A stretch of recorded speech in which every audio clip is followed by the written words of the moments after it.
திருச்செங்கோட்டில் மதசார்பற்ற முற்போக்கு கூட்டணி சார்பில் உதயசூரியன் சின்னத்தில் போட்டியிடும் கொங்குநாடு மக்கள் தேசிய கட்சியின் பொதுச் செயலாளர் ஈஸ்வரன் விசைத்தறி இயக்கி தொழிலாளர்களிடம் குறைகளை கேட்டறிந்து தீவிர வாக்கு சேகரிப்பில் ஈடுபட்டார். பின்னர் பேட்டியளித்த ஈஸ்வரன், சலுகை விலைகளையே சோலார் அமைப்பதற்கு அரசு உதவி செய்ய வேண்டும் என்று வலியுறுத்தினார்.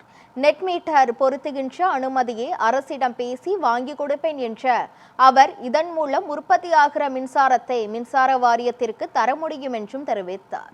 இலவச வேட்டி சேலை திட்டத்தில் முழுமையாக விசைத்தறியை பயன்படுத்துவதை உறுதி செய்வேன் எனவும் விசைத்தறி தொழிலை பாதுகாப்பதற்காக எப்போதும் உறுதுணையாக இருப்பேன் எனவும் தெரிவித்தார்.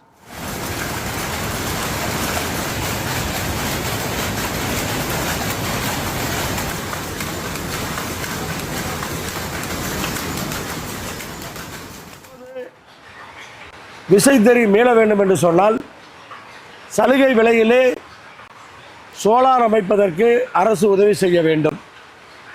அதற்கான ஏற்பாடுகளை செய்வேன். அந்த ஏற்பாடுகளை செய்து கொடுத்தால் அதனுடன் நெட் மீட்டர் பொருத்துகின்ற அந்த அனுமதியையும் அரசிடம் பேசி வாங்கி கொடுப்பேன்.